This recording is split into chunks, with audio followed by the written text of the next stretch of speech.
사건을 활동하고 계신 이영주 박사님을 모셨습니다. 안녕하세요. 안녕하세요. 와이뉴스 이영주입니다. 네, 주 동안 변함없이 잘 지내셨겠죠?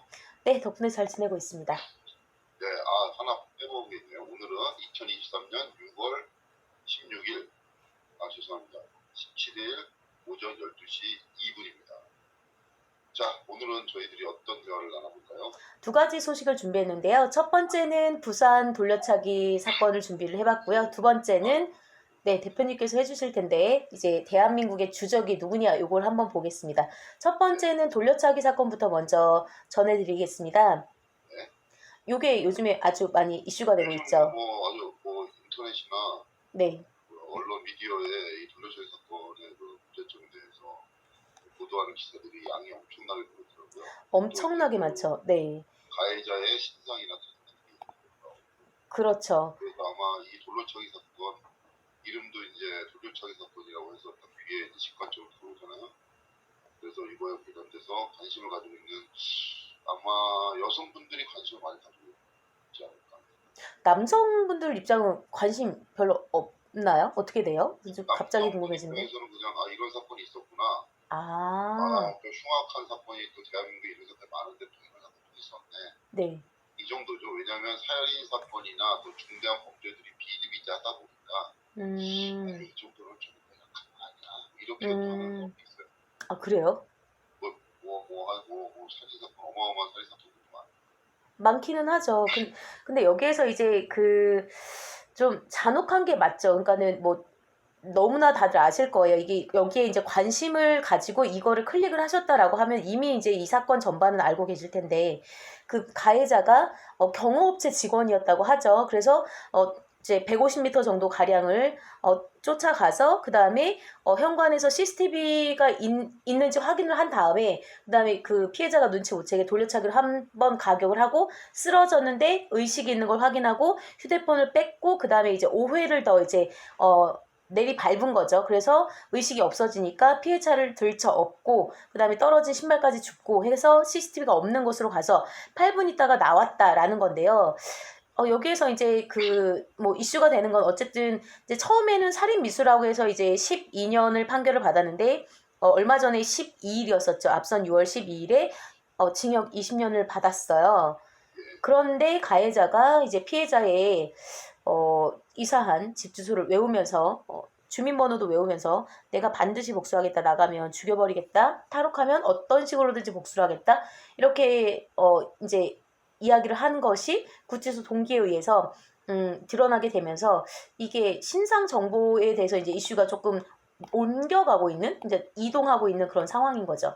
그 신상 정보를 어떻게 알아야 된다가 참 희한하네. 그렇죠. 그러니까 민사로 하면서 이제 형사에서는 그렇고 민사에서 지금 대한민국의 현행 법 규정으로는 민사소송법 162조 1항이라고 하는데요. 당사자나 이해관계를 소명한 제3자는 소송 기록의 열람 복사 신청이 가능하다라는 거예요. 그래서 이제 그러니까 이게 피해자 이름 주소 개인정보가 노출될 수가 있으니까 해외 같은 경우에는 프랑스는 제3자 주소를 기재할 수 있고요. 오스트리아는 별도로 서면 제출 가능한데요. 일본 같은 경우에도 소송 기록 열람이 제한되는데 이게 이제 대한민국은 좀 미비하다라는 거죠. 현재는. 이게 어떻게 보면 법의 사각지대인데 이런 거를 좀 피해자 입장에서 약간 보완할 필요가 있는 소리고. 그렇죠. 그리고 피해자가 이게 돌려차기가 대표님도 운동하시니까 아실 텐데 돌려차기가 물론 그냥 차도 뭐 사람이 죽기도 하고 그렇습니다. 운동을 안 했다고 하더라도 이제 복부 같은 경우에는 좀 위험하죠. 내장이 있으니까. 그런데 돌려차기를 한다라는 거 이게 그러니까 원심력으로 해서 이제 더 힘을 받아가지고 그래서 이제 찬이가 머리를 한 대 맞고 쓰러졌단 말이에요. 근데 그러니까 이게 막 발로 머리를 차는 게 되게 좀 잔혹하거든요. 화면 자체가. 그래서 피해자는 지금 1년이 이게 1년 전 사건이잖아요, 이게. 그러니까 뭐 외상성 두개 뇌출혈, 그다음에 두피 상처, 그다음에 뇌 손상, 영구마비가 우려되는 우측 발목의 폐용 상태, 해리성 기억 상실 장애. 그래서 지금도 이제 걷는 게 이렇게 똑바로 이렇게 걷는 건 좀 힘들다고 하더라고요. 그리고 뭐 그리고 불안 장애가 와가지고 이제 그런 약도 정신과 약과 치료 지금 투약을 하고 있고 치료를 받고 있는 상태라는 거예요. 그러니까 아직까지 완치가 안 된 거죠. 그런데 가해자가 반성문에서 대표님 그 반성문 보셨어요? 아니 못 봤어요. 아 보니까 또 이게 올라오더라고요. 제가 조금만 읽어드리면 반성문이 너무 많다. 12년이. 그러니까 요거는 이제 그 앞선 1심 재판하고 나서 이제 쓴 걸로 보이는데 피해자는 지금 회복이 되고 있고 1심 재판에서 뭐 방청객이 왔다고 변호사님께 들었고 뭐 그다음에 너무나 말도 잘하고 글도 잘 쓰는 것을 보면서 솔직히 진단서, 소견서, 탄원서 하나로 피해자 이기에 다 들어줄 수밖에 없는 것 아니겠습니까? 이러면서 이 사람이 이렇게 이게 반성문이 맞는지는 모르겠는데 이렇게 반성문을 썼다라는 거예요. 그러면서 지금 본인이 이제 형량 12년 너무하다. 왜 저는 이렇게 많은 징역을 살아야 되는지 모르겠다. 제가 전과가 많다는 이유라면 그에 맞게 형 집행을 다 했다. 이렇게 읽으면서 열이 받는데 이렇게 이게 반성문이 맞나요? 반성의 기미가 전혀 없죠. 재판부에서 이거는 좀 중형을 때리는 만한 것 같은데. 아니 이 사람이 그리고 전과가 유튜브 카라큘라 유튜버 이 사람이 이제 신상 공개를 했잖아요. 가해자의 신상 공개를 했는데 명예훼손으로 뭐 고소하면 들어가겠다. 뭐 이렇게 하면서 뭐 신상 공개를 했는데 전과가 18범이에요. 어마무시하네. 18범이에요. 나이가 32살, 그러니까 92년생이니까 우리나라 나이로 32살인데 만으로 치면 뭐 생일이 지났는지 모르겠지만 31살, 30살 이렇게 되는데 전과가 18범이에요. 18범. 아니 이런 사람이 어떻게 경호업체에서 이러냐? 누굴 경호한다는 거지 지금? 강간도 있고요. 게다가 지금 진짜 누범, 그러니까 형법 35조잖아요. 누범에 걸려요. 또 강간도 있고 그다음에 뭐 퍽치기를 한 달 동안 30회를 했다고 그러더라고요. 보니까 그 한 달 동안 30회면 맨날 한 거잖아요. 퍽치기가 뭔지 아시죠, 대표님? 일하다가 뭐 예. 그 뭐 강간 그다음에 뭐 폭행은 뭐 말할 것도 없고요. 그다음에 주거침입 또 보니까 어떤 때는 그러니까 다른 범죄로 다른 경찰서에서 동시에 조사받는 경우도 있었다고 하더라고요. 그리고 이 사람이 사이코패스 지수가 27이 나왔는데 이게 강호순이랑 같은 지수라고 해요. 근데 범죄 심리학자들의 이제 어떤 분석에 따르면 이 사람은 전과가 18범이면 조사를 한 번만 받는 게 아니잖아요. 사건 하나의 조사를 한 번 받는 게 아니잖아요. 3번, 4번까지 받을 수도 있는데 그러면서 이제 조사를 그 심리 테스트 그 사이코패스 그 테스트를 한 번만 한 게 아니라는 거죠. 그러니까 이 사람은 분명히 어떤 질의가 나올 건지 아는데도 27이 나왔다는 건 이거는 엄청난 거다. 이렇게 이제 분석을 하더라고요. 사회에서 영구적 격리가 필요한. 근데 이 사람이 이제 재판을 하면서 어쨌든 뭐 국선 변호사가 붙었을 거 아니에요. 근데 뭐 이제 어렸을 적에 뭐 그러니까 가정 환경이 뭐 좀 열악했다. 그러니까 뭐 좀 정상 참작을 해달라 이렇게 이제 알려지고 있거든요. 가정 환경이 열악하다고 그렇게 되지 않잖아요. 일반하고. 그리고 지금 이 사람이 아마 뭐 많이들 보셨을 거예요. 뭐 소주를 7병을 마셨다. 그래서 술 취해서 전혀 기억이 나지 않는다. 이렇게 얘기를 했는데 전혀 기억이 안 나는 상태에서 돌려차기로 정확히 머리를 때리고 그다음에 그게 돌려차기를 하면 한 바퀴 돌아야 되잖아요. 그리고 정확히 중심을 딱 잡았다라는 거예요. 그러면서 의식이 있는지 확인하고 이렇게 피해자가 이렇게 막으니까 그 전화기를 뺏으면서 다시 또 이제 발로 이렇게 수차 또 이렇게 발로 가격을 하고 그 들쳐 없고 CCTV 없는 데로 가서 또 이제 정상 일반적인 성행위는 아니었다라고 이렇게 알려지고요. 그 다음에 이제 그 학문 선교를 시도를 한 것 처럼 보이는데 뭐 속옷이 내려가 있었다고 하고 그 다음에 다발성으로 이렇게 상흔이 있다라는 거예요. 보통 이제 그럴 경우 만약에 이제 어떤 다른 원인일 경우에는 6시 방향이나 12시 방향의 상흔이 있는데 이 사람은 다발성으로 상흔이 있다라고 하더라고요. 그러니까 강간살인 미수가 맞고요. 그 다음에 지금 30대 초반인데 20년형을 받았으니까 그러면은 나오면 50살이잖아요. 그러니까 그것도 문제예요. 피해자가 50대 이하일 거예요. 예, 26살이거든요. 근데 20년 후면 저랑 동갑이 되는 건데 현재의 저와 근데 50대 초반이면 진짜 쌩쌩해요. 대표님이 지금 50대 초반이신데 막 주짓수하고 뭐 운동하고 그래가지고 짱짱하시잖아요. 80이 돼도요, 남성이요, 진짜 힘이 장난이 아니거든요? 맞아요. 그거 못 말려요. 진짜로 작정하고 덤비면, 정말. 공격성이 강할수록 이게 나이에 상관없이 공격성이 얼마나 강하냐에 따라서 이게 또 힘이라고 해야 제압하는 힘이 또 달라집니다. 그래서 죽기 살기로 달려드는 사람을 어떻게 이깁니까? 그렇죠. 거기다 이제 뭐 무기까지 들고, 그 다음에 뭐 잠복한 상태에서 이제 갑자기 돌발적으로 나타나면은, 그거는 뭐 정말 당할 수밖에 도리가 없는 거예요. 이게 도망을 못 가는 상태인 거잖아요. 한번 가격하면은. 그렇죠. 예. 일입니다. 피해자의 그런 안전장치라 해야 되나 보호장치라 해야 되나 이런 게 좀 시급하네요. 왜 수준으로 좀 될 수 없나 싶은데 글쎄 뭐 어떻게 될지 모르겠는데 아직 지금 2심 재판 끝났나요? 네, 22 앞선 12일에 판결이 나왔었습니다. 부산 고법이죠. 이제 2심이니까 고법이고 1심 판결문을 좀 봤는데 뭐 보호관찰 명령이 있고 아니 이게 지금 전자발찌 부착 20년 이거 전자발찌가 사실 효력이 거의 전자발찌 끊고 도망가는 거가 비판하잖아요. 아니 그리고 비눗물로 뺀다잖아요. 비눗물로.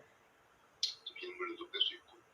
이게 그러니까 이게 제가 그 대학원 때 현직 경찰하고 이제 같이 이제 수업을 들었었는데 그분 이제 이게 전자발찌를 관리를 할 경찰 인력이 안 된다라는 거예요. 안 된대요. 인력이 안 되고 뭐 가까이 오면 뭐 울림 서비스 뭐 이런 것도 사실은 지금 기술상으로는 좀 어렵다라고 들었고요. 그러면은 뭐 20년이라고 해봤자 50살인데 이거는 정말 그래서 피해자가 사건 후에 그 법원 내에서 이제 기자회견 하면서 이제 되게 오열을 했잖아요.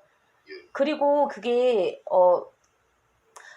제가 봤을 때는 그 피해자가 이렇게 신변을 약간 위장하고 다니는 것 같더라고요. 보니까. 예. 그러니까 지금까지도 엄청나게 불안한 거죠. 그리고 또 하나는 뭐냐면 그 가해자가 복수를 다짐했다고 전해지고 있잖아요. 그러니까 피해자가 지금 그러니까 지금은 가해자인데 이제 피고인인 거죠. 그 사람이 구치소에서 구치소에서 거기서 이제 막 피해자가 최근에 이사한 주소를 딸딸딸 외우고 그러면서 내가 나가면 진짜 반드시 죽여버리겠다 뭐 이렇게 하는데 피해자가 얼마나 공포와 두려움에 떨겠어요 지금. 이런 걸 보면은 옛날에 그 없어졌던 보호관찰 제도가 부활해야 되지 않나. 근데 그게 1심에서 기각됐어요. 제가 판결문 읽어봤거든요.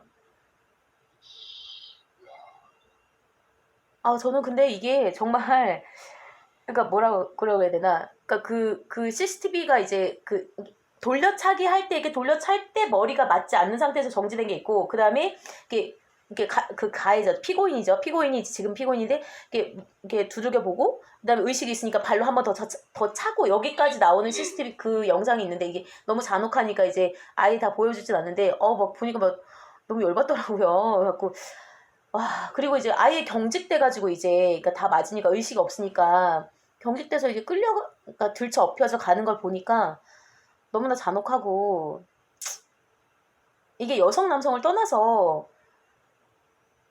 그러니까 그런 예. 반사회성이 강한 그런 사람들을 이렇게 돌아다닐 수 있게 활보할 수 있게끔 이렇게 제도가 허술하게 돼 있다는 게 참.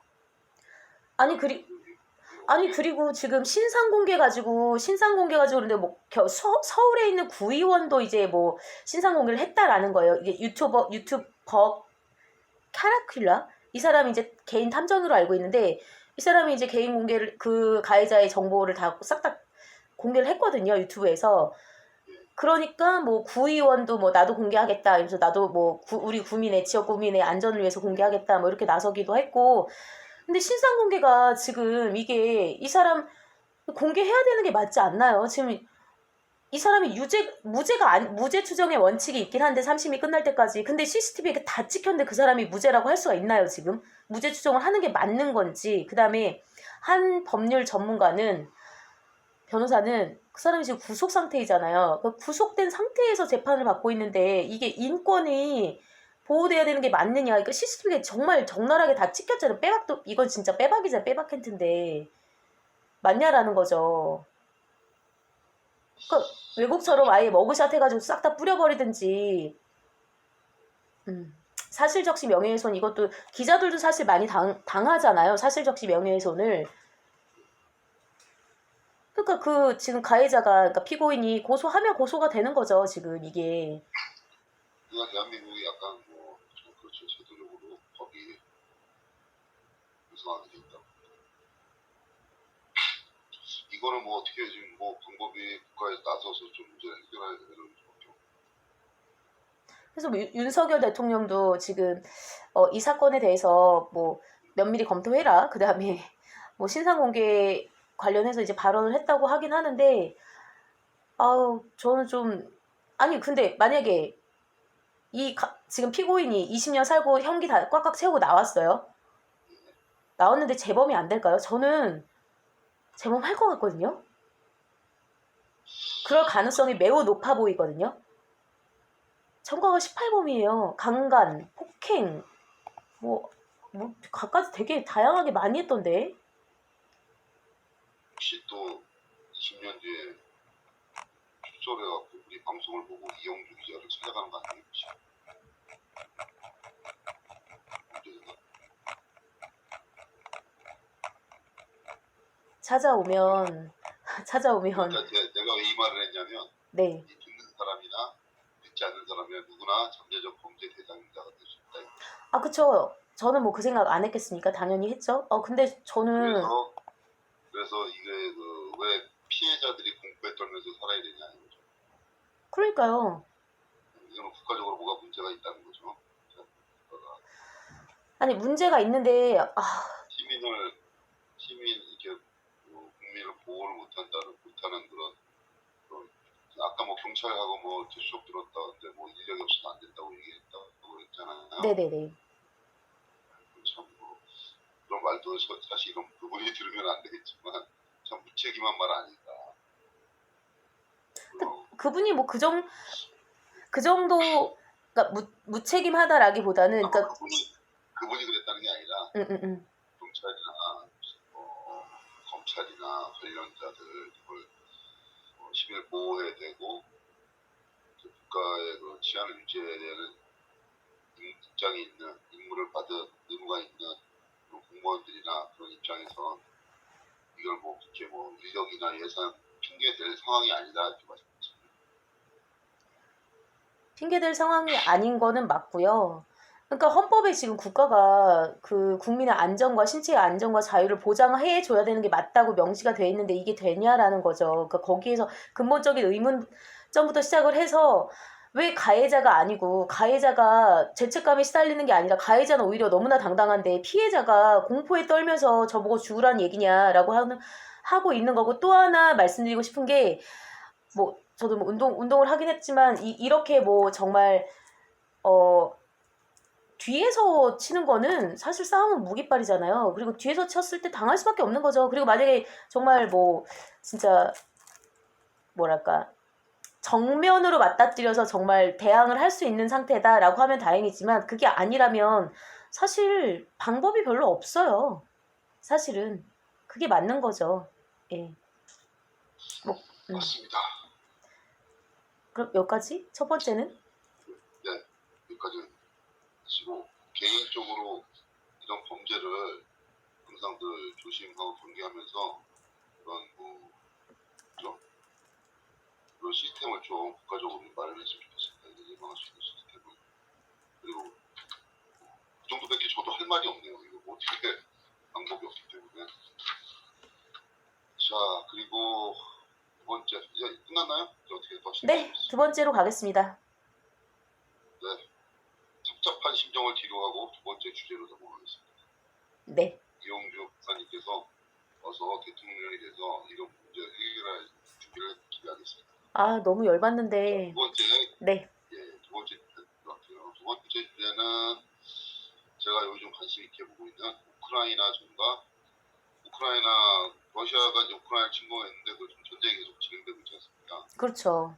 그거와 관련된 우리나라의 국제 정세, 과연 우리나라는 우크라이나 전쟁을 보면서 무슨 교훈을 얻고 어떤 판단을 해야 되는가, 이거에 대해서 정답은 없지만 이걸 듣는 청취자들한테 뭐 물음을 던져보는 겁니다. 그래서 제가 간략하게 배경할 수 있는, 생각할 수 있는, 판단할 수 있는 내용을 좀 잠깐 말씀드릴게요. 일단 이제 우크라이나 전쟁 아시다시피 2022년 2월 24일 러시아가 침공했습니다. 그 침공하기 전에도 우크라이나를 침공할 것이다, 아니다 이런 징조가 있었죠. 근데 아니다라는 쪽이 이제 많았었는데 의외로 전격적으로 러시아가 침공을 하는 바람에 전 세계적으로 깜짝 놀랐죠. 자, 그날이 작년 2월 24일이었습니다. 벌써 1년을 넘어가고 있고요. 되게 꽤 됐네요. 우크라이나 전쟁 중에도 우크라이나와 러시아는 3차례 협상을 했지만 서로 이제 그러실 수 없는 주장이 있었기 때문에 성과 없이 끝났습니다. 그러나 러시아는 이게 이제 현재 지금 어떤 상황이냐, 뉴스에 보도되는 쪽에 보면 서방에서 러시아가 현재 연패를 하고 있다. 그다음에 러시아 쪽에서는 우리가 이기고 있다. 근데 객관적인 그 팩트를 전달하는 사람들 그 얘기를 들어보면 우리가 이제 현장을 가볼 수가 없으니까 얘기를 들 수밖에 없는데 이 서구 처방에서 전하는 그런 전환보다는 러시아가 이미 얻을 걸 다 얻은 상황이다. 왜냐하면 그 러시아 쪽으로 붙어있던 우크라이나의 우리가 그 화면으로 보면 우크라이나 지도로 그 화면으로 보면 우측에 있는 게 러시아인데 우측 방향이 그 우측 방향에 있는 그 우크라이나부터 독립하기를 원하는 뭐 그 여러 가지 이제 그 도시가 있었잖아요. 그 자치공화국 거기 쪽을 다 이제 러시아가 이미 이제 손에 이제 넣었다는 거죠.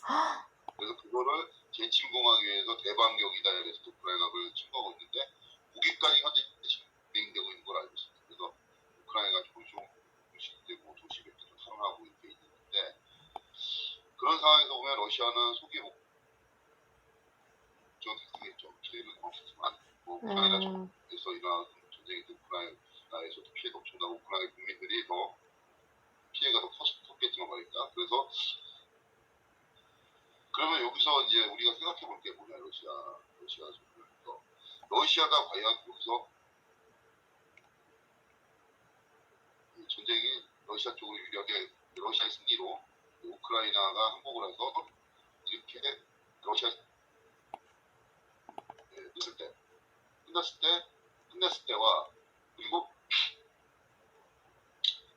그렇지 그렇게 끝나지 않고 현 상황에서 뭐 그냥 적당하게 휴전 상태로 끝났을 때 아니면은 우크라이나가 이긴 상태로 끝났을 때 이런 세 가지 경우를 이제 다 예정해 볼 수가 있잖아요. 네네. 첫 번째 러시아가 일방적으로 이겼다고 생각했을 경우에는 굉장히 우리나라한테 상당히 안 좋은 메시지가 될 수가 있어요. 왜냐하면 핵무기를 가진 국가가 핵무기가 없는 국가를 침략했을 때 과연 이런 게 이제 승리의 그런 그 전과가 기록이 되면 앞으로 다음부터 어떻게 할 것이냐 이거죠. 핵무기를 가진 국가가 핵이 없는 국가를 침공했을 때 안 좋은 선례가 된다는 거예요. 그러면 핵을 가진 국가는 이렇게 침략을 해도 서방에서 어떻게 마땅하게 우리한테 제재할 수 있는 그게 힘이 없구나. 그리고 우리는 뭐 마음 내키면은 뭐 핵 없는 나라 이제 뭐 마음대로 침공해도 되네. 이런 안 좋은 메시지를 줄 수 있다. 왜 그게 우리나라에 안 되냐면 우리나라 특히 지정학적으로 우크라이나도 그렇지만 핵 강대국에 둘러싸여 있습니다. 첫 번째 중국, 위로 러시아, 바로 인접하고 있는 북한, 다 핵을 보유하고 있잖아요. 그렇죠? 그런 상황에서 굉장히 안 좋은 메시지가 될 수 있고 또 러시아하고 우크라이나하고 이 상태에서 휴전을 해도 굉장히 안 좋은 메시지가 될 수가 있어요. 왜냐? 일단 러시아는 소기의 목적을 다 달성했어요. 네. 원래 본인들이 침략하려고 했던 그 영토를 다 확보한 상황이기 때문에 그리고 우크라이나 막대한 피해를 입은 상황이고 이 상황에서 그냥 한국 전쟁처럼 휴전합시다 해서 딱 중간에서 그냥 휴전을 할 경우 그러면은 다시 이게 언제 또 폭발할지 몰라는 화약고가 되는 거죠. 그러면 이게 자칫 이 어느 상황이 되면 핵전쟁도 유발할 수 있다는 거예요. 깔끔하게 전쟁이 끝나지는 않았기 때문에 그럼 러시아도 핵을 가지려고 할 것이고 북한처럼. 야 러시아가 아니 우크라이나도 핵을 가지려고 할 것이고 러시아는 또 이 정도 했으니까 다음에 또 저 정도 가도 되지 않을까? 이런 인계치가 계속 늘어나는 거예요. 그래서 우리나라한테도 휴전이 된다는 우리나라한테 안 좋은 메시지가 굉장히 되는 것이고 세 번째 그럼 러시아가 완전히 깨끗하게 클리어하게 져서 우크라이나에서 물러나는 상황 그런 상황이 있으면 있을 수 없겠지만 그렇게 되면 어떻게 되느냐 이게 그러면 또 푸틴이 오판할 수가 있어요. 자기의 정치적 이유 때문에. 만약에 여기서 패전을 해갖고 러시아 본토로 물러난다 그러면은 자신의 정치적 입지가 굉장히 약해지는 거잖아요. 막대한 젊은이들 죽이고 전쟁까지 했는데 아무 성과도 없어. 그리고 나왔어. 그러면은 러시아 국민들이 이걸 용납할 수가 없고 러시아에도 푸틴의 반대하는 정적들이 있을 거 아니에요. 그것들이 또 이게 뭐 이용될 수가 있잖아요. 그래서 러시아 입장에서는 물러날 수가 없는 상황이죠. 그 상황도 우리나라에 또 안 좋은 상황이에요. 그래서 지금 어떻게 보면 이 러시아하고 우크라이나 전쟁을 아마 북한에서는 예의주시하고 보고 있지 않을까 하는 생각이 듭니다. 왜? 서방에서 직접 개입할 수가 없어요. 왜냐하면 러시아는 핵보유국이기 때문에. 미국이나 나토가 직접 개입하는 순간 핵전쟁으로 또 이어질 수 있는 우려가 있거든요. 왜 그렇게 우려를 갖냐면 전 세계 핵이 13,080개가 있다는 거예요. 13,080개요? 네. 근데 러시아와 미국이 이 13,080개의 90%를 가지고 있어요. 러시아가 6,257개, 미국이 5,550개를 가지고 있어요. 핵을. 와, 엄청 많네. 그리고 중국이 350개. 중국도 엄청 많죠. 그다음 프랑스가 250개. 프랑스도 꽤 많네. 의외로. 영국이 225개. 와, 영국도 되게 많네요. 그다음에 가장 많이 가진 국가 어디지 아세요? 북한? 북한이 60개 정도야. 북한도 그러니까 선방했네. 전문가들이 평가하기에는 60여 개 정도 가지고 있을 거다. 되게 많네. 하나인 줄 알았더니만. 지금 이 상황에서 미국이 우크라이나에 직접 개입하게 되면 핵전쟁이 날 수 있다는 거죠. 그래서 직접 개입도 어려운 상황이고 그러다 보니까 왜 그러면 이런 식으로 이게 이제 왜 이런 그 우크라이나전이 났냐 이걸 이제 전문가들이 학자들이 들어갔는데 이제 예전에는 냉전 시대였는데 냉전 시대라는 건 아시겠지만은 뭐 공산주의와 자유진영의 대립 아니에요. 그렇죠. 근데 이제 냉전 체제가 러시아도 이제 뭐 공산주의가 붕괴하면서 냉전 체제가 이제 형식적으로는 없어졌는데 그게 다시 신냉전 체제로 돌아오는 우크라이나 전쟁을 통해서 신냉전 체제로 돌아오는 과정이다. 냉전 체제는 뭐냐? 자유민주 진영과 전체주의 진영의 대립이다. 전체주의 진영은 러시아, 그다음에 중국, 그리고 북한, 그다음에 이쪽으로 보면은 미국, 뭐 서방과 한국, 일본 이렇게 자유진영. 이 대립 와중에 우크라이나 전쟁이 일어난 거다. 왜냐하면은 우크라이나가 러시아 쪽으로 이렇게 계속 붙어야 되는데 서방 쪽으로 붙으려고 했거든요. 냉전 체제 중에 자유민주 체제에 쓰려고 하다 보니까 러시아에서는 위기감을 느끼고 그래서 뭐 전쟁을 일으켰다 이렇게 이제 보는 거고 그래서 이제 문제가 뭐냐 그러면 이 신냉전 체제에서 과연 우리는 어떤 선택을 해야 되는 거죠? 그동안 우리 대한민국은 문재인 정권 전에만 해도 줄타기 외교를 했죠. 안보는 미국, 경제는 중국. 근데 이제 이게 신냉전 우크라이나 전쟁이 벌어지면서 더 이상 그 신냉전 체제에 줄타기를 할 수 없는 입장이 된 거죠. 우리나라가 오묘하게 됐어요. 왜냐하면 중국에서는 중국 편을 들어라. 우리한테 이제 압박하는 상황이고 미국에서는 야 우리 동맹 국가인데 너는 미국 편을 들어야지. 너가 자유민주 국가 아니냐. 전체주의 체제를 들 수 있냐.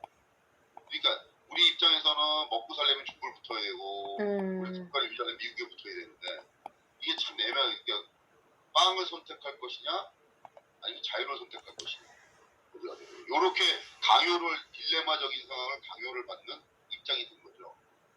그래서 이제 윤석열 정부에서는 어떻게 보면 외교적으로는 우크라이나를 침범 미국 러시아에 이렇게 강하게 반발하고 이렇게 메시지를 내면서 포탄도 우회적으로 제공하고 해서 어쨌든 간에 이제 그 미국이나 서방 쪽의 이제 입장에 완전히 동참하는 모습을 보여줬는데 해야 될 것인가. 지정학적으로 우리는 굉장히 위험한 상황이거든요. 그리고 러시아, 우크라이나전은 아무래도 먼 나라에 있잖아요. 근데 만약에 우리 인근에서 가까운데 전쟁이 벌어졌으면 우리는 어떻게 될 것인가. 가까운 전쟁, 무슨 전쟁 말하면 대만, 만약에 중국이 대만을 침공했을 경우 과연 우리는 어떻게 해야 되는 건가, 우리 입장은. 그랬을 때 우리 판단이나 우리 정치인들의 판단을 어떻게 해야 될 것인가, 이런 거에 대한, 왜냐하면 다 핵보유국이기 때문에 그러면 이제 북한도 만약에 이제 북한과 중국과 러시아가 삼각편대가 되고 우리가 한미일 삼각편대가 돼서 이게 전쟁에 이제 붙게 되면 과연 우리나라에는 어떤 피해나 데미지가 올 것인가, 이게 굉장히 좀 우려되는 상황인데, 이거에 대한 연구나 우리 과연 그 상황이 어떻게 해야 될 것인가, 이런 거에 대한 국가적인 정리가 지금 있어야 된다고 보여져요. 어떻게 될까? 뭐 적극적으로 참전할 것이다, 아니면 그냥 뭐 직접 참전 안 하지만 뭐 이렇게 뭐 기지라든가 무기를 제공할 것이다, 아니면 우리는 안 된다. 왜냐, 우리 인적 국가고 핵보유 국가, 우리가 적대적으로 될 수는 없다. 이렇게 뭐 판단이 있을 거 아니에요, 서로가. 그러니까 지금 현재를 보면 뭐 그 중국 대사 사태도 있었지만 보면은 우리 정치인들이 결정권을 가지고 있는 게 결국 정치인들인데, 정치인들이 좀 우왕좌왕하는 모습이 보이잖아요, 극단적인 상황에서. 그래서 참 지금 우리나라는 외교가 굉장히 중요시되는 시기에 왔다. 어떻게 보면 이게 뭐 이 외교에 따라서 국가의 안보가 굉장히 흔들릴 수 있는 상황이 오지 않았느냐. 그래서 외교가 굉장히 중요하지 않느냐, 그런 시점이 도래하지 않았느냐. 그렇게 이제 전문가들이나 학자들이 보고 있습니다. 그래서 과연 그러면 우리는 그 재래식 군사 무기로 봤을 때는 북한은 세계 30위 정도밖에 안 돼요. 30이요? 네, 재래식 무기로만 핵미사일, 네네네. 무기로만 우리나라는 군사력이 6위예요. 세계 6위. 6위? 예, 세계 6위예요. 재래식 무기로만 보면. 그래요? 네. 근데 이제 핵미사일이 있다는 변수 때문에 우리가 과연 제대로 뭐 북한이 도발을 했을 경우, 예를 들어서 자, 여기서 만약에 김정은이 안 좋은 메시지를 받고 판단해서 러시아가 우크라이나 침공하고 핵미사일 있으니까 미국이 이쪽도 못 쓰네, 쉽게 말하면. 어떻게 할 수도 없네. 그럼 우리도 한국 우리 핵미사일 있는 거 아니까 한국 한번 뭐 낼름 한번 해볼까? 우리가 어디 한번 점령 한번 한번 뭐 보내서 한번 어디 점령 한번 해볼까? 이렇게 나올 수도 있고, 오픈할 수도 있고. 네, 죄송합니다. 이랬을 경우에 과연 우리 국민이나 정치들은 어떤 대응을 할 것인가 굉장히 우려되는 상황이고, 지금 어떻게 보면 이 동북아에서 한국을 중심으로 한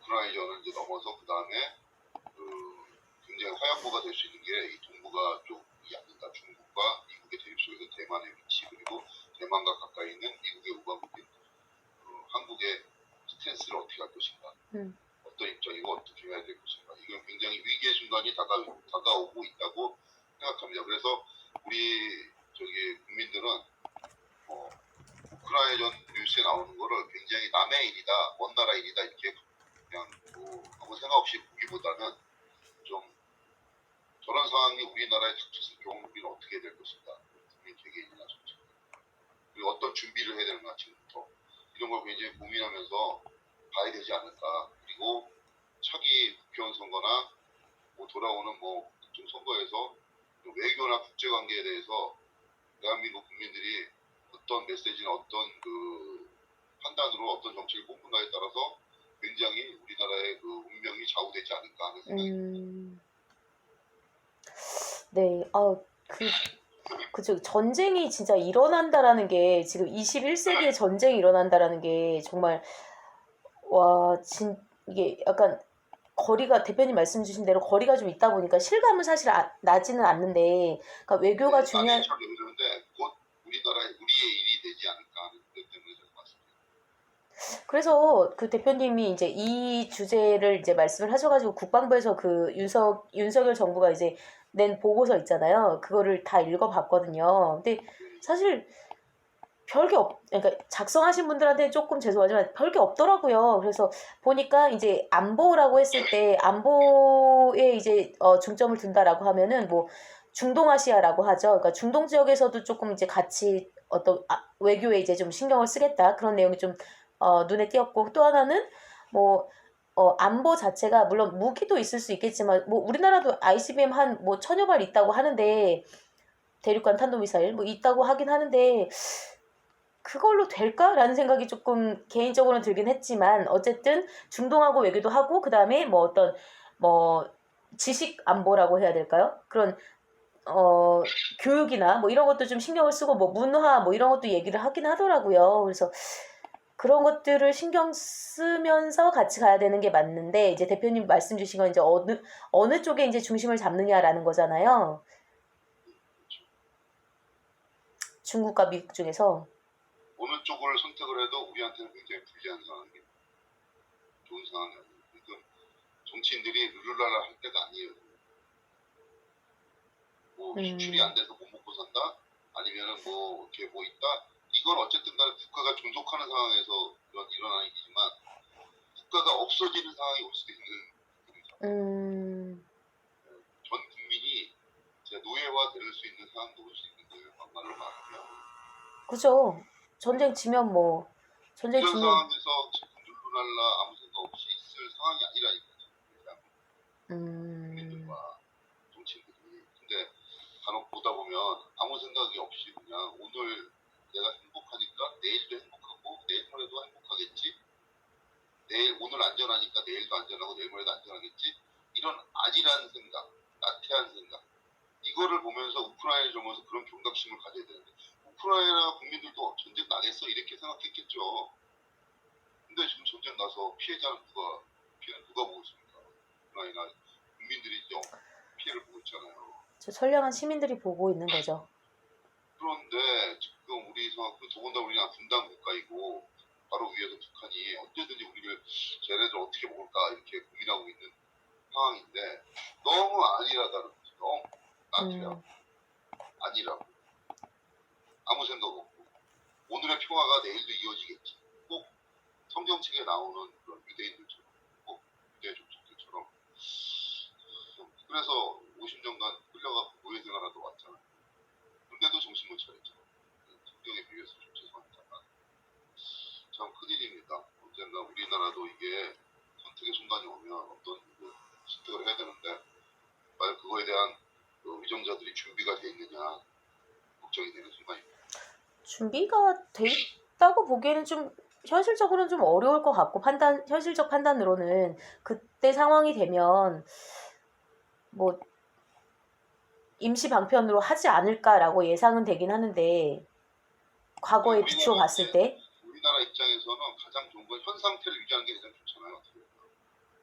전쟁도 안 나고 우리가 이제 세계 경제 시비에 그런 지위도 계속 유지를 하고 이런 걸 유지하고 싶잖아요. 사실 그게 제일 좋아.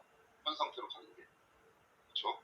통일은 안 되나요? 통일은 아예 뭐 요원한 얘기인가요? 어떤 변수가 생길지 모르니까 우리가 핵보유국이 아니다 보니까 어떤 변수가 생길지 모르잖아요. 그리고 전쟁에 붙어서 과연 뭐 우리가 이길 수 있느냐는 것도 의구심이고 의구심이 들고 그래서 현 상태를 유지하는 게 그냥 현 상태로 어느 정도 좀 우리가 대비할 수 있는 어떻게 보면 우리한테 50년이라는 기회가 있었는데 대비를 못한 게 맞죠. 점점 아예 터지고 그래서 이런 바람 좀 그런데 우리도 어떻게 외교력 협상력을 발휘해서 어느 희생이나 대가 좀 치르더라도 우리가 서방 선진 국가들한테 핵 보유국으로 인정받는 수밖에 없어요. 핵 보유국이요? 예, 왜냐면 북한이 비공식적으로 60개의 핵미사일 가지고 있는데 우리는 핵미사일이 종국적인 무기인데 그걸 들고 있는 국가와 바로 이렇게 대립하고 있는데 우리는 뭘로 싸울 거예요? 탱크로? 탱크요? 미국이 오기만 기다려? 예? 이거는 좀 그럼 미국이 또 적극적으로 개입해 줄 수 있냐 이거죠. 핵미사일을 그러네.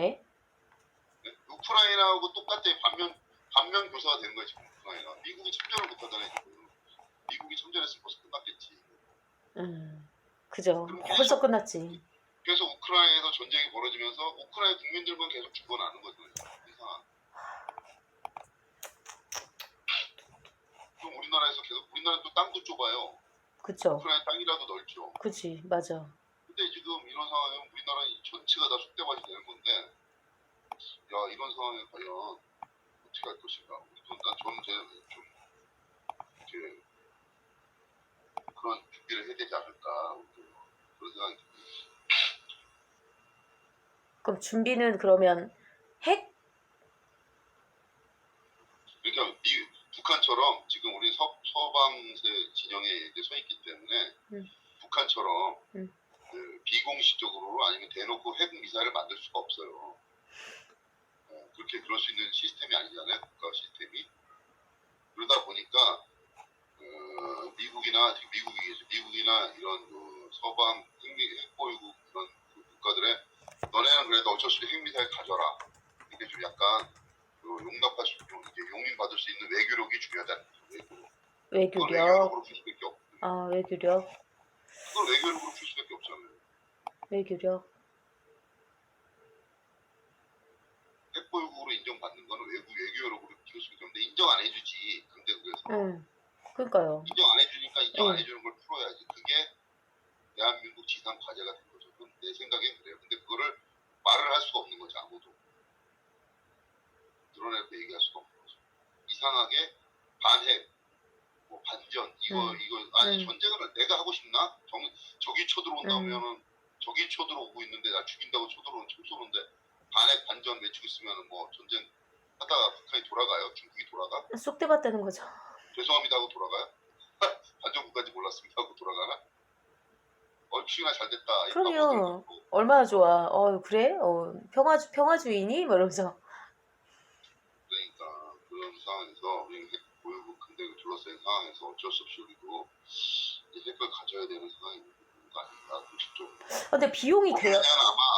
거기에 대한 아마 엄청난 희생과 대가를 치르겠죠.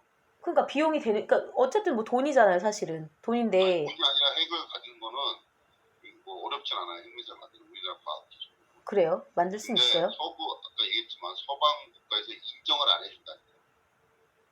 그러면 어떻게 해야 되냐? 제재가 들어오잖아. 서방에서. 경제 제재가 들어오죠. 그럼 우리는 무역으로 먹고 사는 때 경제 제재가 들어오면은 엄청 경제가 취약해지고 엄청 뭐 힘들어지겠죠. 그거를 국가적으로 감수하고 국민이 감수하고 어떠한 희생을 치러도 우리는 우리가 굶어 죽는 한이 있어도 핵무기 만들겠다. 북한처럼.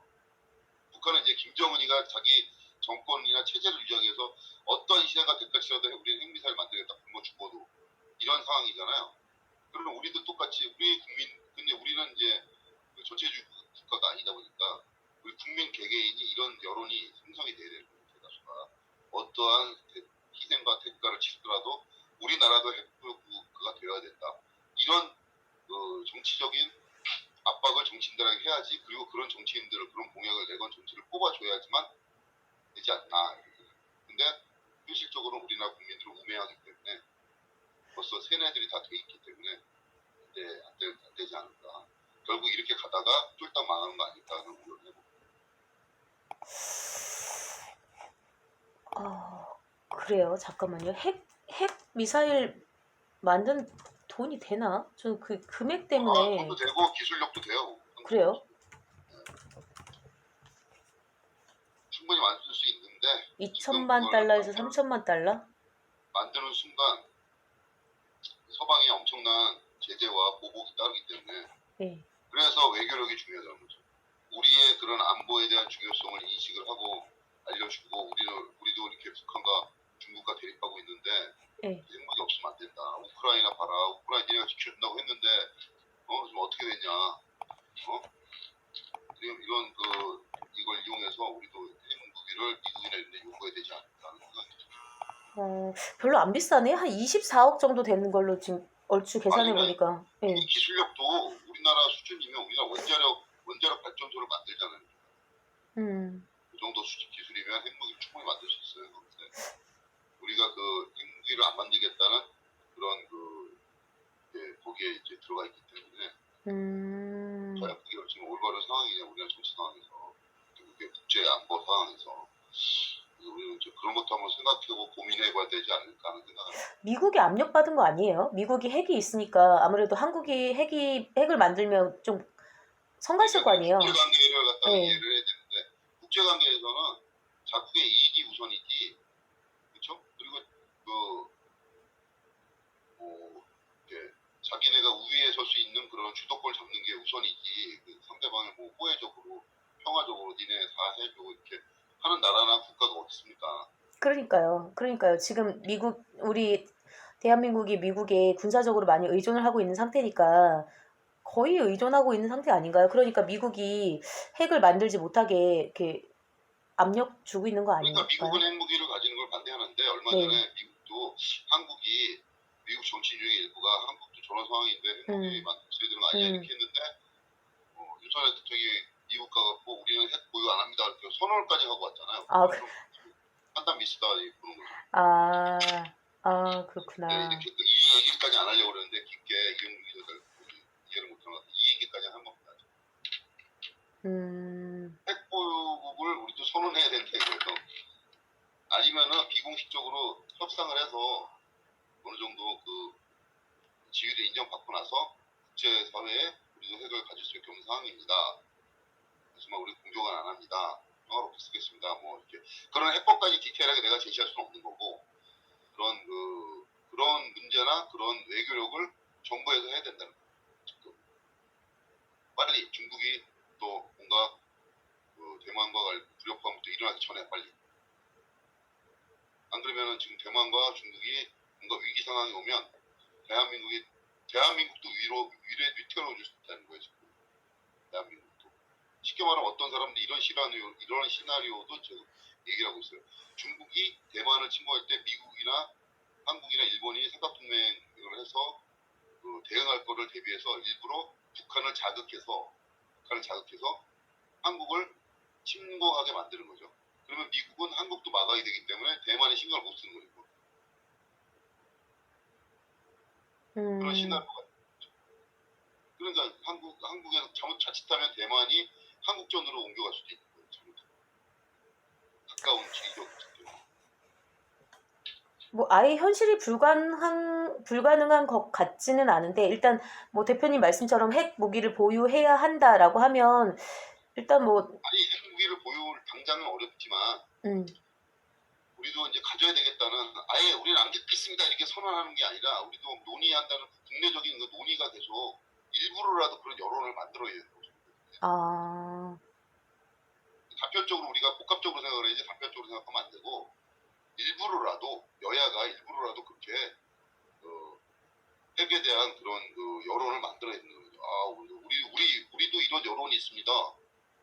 핵무기를 갖자는 여론이 있습니다. 국민들이 뭐 어떤 대가를 치르더라도 핵무기를 갖겠다고 합니다. 근데 내가 대한민국 정치인인데 이걸 어떻게 거부하고 무시합니까?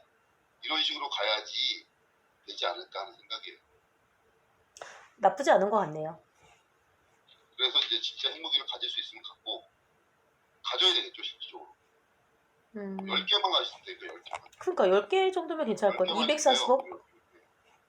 10개만 있으면 되고 그래서 뭐 여러 가지 그러니까 돈이 중요한 게 아니라 우리는 자체적으로 핵무 다 가질 수 있는데 그게 국제사회에서 용인을 안 해주니까 용인을 해줄 수 있게끔 받게 하는 게 굉장히 외교력인데 그 외교력이 지금 문제예요. 외교력이 이렇게 형편 없으니까 고종이 망했지. 대한제국이 왜 망했어요? 쇄국? 아니요, 외교력이 없어서 망한 거예요.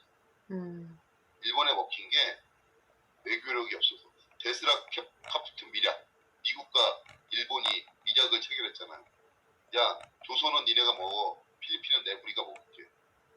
서로 건들지 말자. 그렇죠? 그래서 일본이 우리를 먹고 미국이 필리핀 먹고 그렇게 된 거 같아요. 네, 아무래도 대표님이 뭐 국방부 자문위원이시라고 국방부가 아니죠. 병무청이죠. 병무청 자문위원이시라고 하니까 아주 그리고 이게 이제 우리나라 군의 특성하고도 연결돼 있는데 이게 인구가 계속 감소하는 상황에서 병력 자원도 없어요. 사실 계속 줄어드는 상황에서 이 전투력을 유지하기가 굉장히 어려워요. 군대가 지금. 제가 보기에는 지금 현 상황에서는 군대가 지금 재구시를 못해요. 지금 전쟁 나면 아마 이게 뭐 쉽지 않지 않을까. 왜냐면 병력도 없고 그만큼 훈련도 안 돼 있고 공부기간도 짧아졌기 때문에 이런 상황이기 때문에 정신력도 나태해져 있고 이런 상황이기 때문에 그걸 커버할 수 있는 현실적인 거는 뭐냐? 핵미사일밖에 없고. 알겠습니다. 근데 이거를 아무도 얘기를 못하지. 네, 서구 서방 선진국의 눈치를 봐야 되고 그럼 중국도 싫어할 거고 러시아도 싫어할 거고 미국도 싫어할 거고 다 싫어할 거야. 우리를 둘러싼 상대도. 한국에 핵미사일 가져? 야 그럼 나하고도 동등한 자격이 되잖아. 안 돼. 그러니까요. 그래서 외교력이 중요하다. 진짜 외교력이 진짜 우리나라의 진짜 외교력이 중요한 시기가 왔습니다. 진짜. 그 무엇보다도 먹고 사는 문제도 중요하죠. 네? 근데 그거보다도 더 중요한 게 이게 생존 아닙니까? 생존. 예, 참 중요한 시기가 왔어요. 중요한 시기가. 근데 인식하는 사람들이 과연 몇 명일까? 그래도 대표님께서 이렇게 말씀을 주셨으니까 이거를 듣는 사람의 맞아요. 듣는 사람도 뿐만 아니라 제가 하는 말은 제가 개인적으로 하는 말이 아니라 저도 이제 이거를 우려하는 전문가들이나 이제 학자들이 있을 거 아닙니까? 네네. 예, 그거를 제가 이제 듣고 저도 공감을 했기 때문에 제가 그거를 공부를 해서 말씀드리는 거죠. 제 의견이 아니라 네. 여러 우려하는 사람들의 의견인 거죠. 대한민국 지금 위기가 오고 있다. 위기가 오고 있는데 아무도 인식을 정치인들 특히 국회의원들이 인식을 못하고 있다. 어떤 위기가 오는지 아무 개념도 없는 상황이다. 왜? 현재가 너무 행복하다 보니까. 너무 행복하다 보니까 미래에 대한 우려나 대비나 걱정이 없죠. 그리고 50년 동안 우리는 너무 행복하게 살았잖아요. 한국전쟁 이후로 경제가 계속 발전하면서 그 과정에 무슨 어려움도 있었지만 근데 국가적으로 지구적으로 그런 우리가 전쟁 판에 놓여 있다는 그런 자각을 해본 적이 없잖아요. 무지몽매하기 때문에 다 대학 나왔다고 하지만 그래서 지금 우리 국민들도 지금 각성을 해야 되는 시기가 왔습니다. 각성하죠. 네, 거지를 하더라도 내 나라에서 거지를 하는 게 낫지. 남의 나라 지배받으면서 속국이 돼갖고 재벌을 하면 뭐합니까? 그 돈이 언제 뺏길지도 모르고 내가 언제 죽을지도 모르고. 그래요. 그쵸. 그러면 네 말씀 잘 들었습니다. 그렇습니다. 아무튼 우리 이영주 박사님 어떻게 대표님 제가 말씀 너무 오버해서 생각한다고요? 아니 뭐 아예 실현 불가능한 거는 아닌 것 같고요. 그다음에 뭐 병법에도 나오잖아요. 그러니까 지금 일어나지 않은 일인데 일어날 수 있는 일이라면 대비하는 게 맞다고 하니까 준비를 해야지 근심이 없는 거니까 준비를 하는 것도 나름 현명한 방법일 것 같다고 판단이 듭니다. 그래서 이제 그 전문가들 얘기 취합해 보면 올 9월이 가장 고비다 이거예요. 올 9월. 왜 올 9월이냐 하면 중국의 이제 전인민 대회인가 그때 거기서 이제 시진핑의 3기 체제를 승인해야 되는데 시진핑의 이제 3기 체제가 승인이 되는 순간 대만에 대해서 위협이 강화될 것이다 이거지. 고비다 이거지. 그래서 올해 안에 내년 초쯤에 대만에 뭐 엄청난 변고가 생기지 않을까 우려하고 있어요. 왜냐하면 시진핑이나 이런 쪽에서도 자기들의 정권 체제를 전체주의 국가니까 유지하기 위해서 대만이나 이런 거 카드를 들고 나오지 않을까 이런 걱정하거나 그리고 지금 중국과 미국이 굉장히 지금 국가적 군사적으로는 이제 굉장히 대립하고 있는 모습이잖아요. 그래서 거기에 잘못하면 우리나라가 희생양이 될 수도 있다 자칫하면 안일하게 있다가는 중간에 강대국을 껴서 희생양이 될 수 있다. 날 구한말 때처럼 고종이 다스릴 때처럼 정신 바짝 차려야 된다. 그때도 왜 고종도 무능했지만 조선 백성들이 무지 목매했기 때문에 이런 참사가 일어난다. 식민지가 된 거 아니에요. 이제 다시 한번 식민지가 되면 우리 국가는 어느 나라든 다시는 이제 돌아올 수가 없어요. 그때도 자력으로 회복해서 국가를 세운 게 아니다. 지금도 뭐 완전히 자력으로 회복한 것 같진 않은데 지금까지도. 예, 그래서 지금 어떻게 보면 굉장히 좀 위태로운 상황인데 참 흘러가는 게 굉장히 한국이 안 좋게끔 너무 흘러가는 구도가 되기 때문에 안타깝습니다.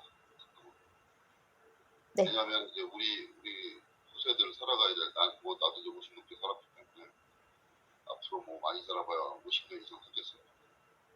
앞으로 살아가야 될 사람들은 100년도 살 사람이 있을 거고 지금 태어난 애들은 7, 80년도 살아야 되는데 이제 뭐 200세, 150세 그렇게 그런 얘기도 나오던데. 맞아요. 근데 그래서 지금 국가가 더 안전하고 좀 이렇게 좀 흘러갔으면 좋겠는데 또 여러 가지 복합적인 문제가 있지만 사회 문제적도 있어요. 사회 너무 빈부격차가 심하고 소득 격차가 심하고 양극화가 심하니까 이렇게 되면 뭐냐 가진 거는 소수가 갖고 절대 다수가 못 가졌단 말이에요. 그쵸. 그러면 이 국가에 대한 불만이 생길 수밖에 없어. 음. 에휴 이놈의 나라 없어진 뭐야? 아유 저 나라 가도 내가 그 뒤로 살지 이 나라 뒤로 살지 뭔 상관이야 내가 이렇게 될 수가 있고. 그러니까 내가 국가나 이런 뭐이 체제에 대해서 유지를 해야 되겠다는 그런 그런 의식이 약해질 수밖에 없죠. 너무 현실을 힘들게 하니까. 그것도 아마 그것도 고려를 해봐야 돼요. 우리 정치 상황에서는 너무 그게 부가 편중되는 것도 먹고 살기 너무 힘들게 하는 것도 이 국가 안보에 위협이 될 수 있다. 이렇게 기득권자들이 생각을 해야 됩니다. 생각을 안 할 것 같긴 하지만 생각을 좀 뭐 대표님 말씀을 누군가가 듣는다면 생각을 좀 하면 좋겠네요. 이해력이 짧은 제가 들어도 그런 것 같네요. 네. 뭐 여기까지 하시죠. 그러면 제가 괜히 열을 올렸네요. 괜찮으세요? 너무 걱정이 돼서 근데 쓸데없는 걱정을 하면 안 해요. 쓸데없는 건 아니고 길게 보시는 거고 넓게 보시는 게 맞는 것 같아요. 네. 오늘 여기까지. 알겠습니다. 고생 많으셨습니다. 네. 제가 너무 흥분해서 박사님 앞에서 너무 문자를 썼는데 아니, 무슨 말씀이에요. 병무청 장문위원이신데. 네. 네, 뭐 오늘 여기까지 하시고 네. 다음에 또 좋은 주제로 다시 만나뵙겠습니다. 알겠습니다. 지금까지 와이뉴스 이영조 박사였습니다. 저는 황명호였습니다. 고맙습니다. 네, 들어가십시오. 네.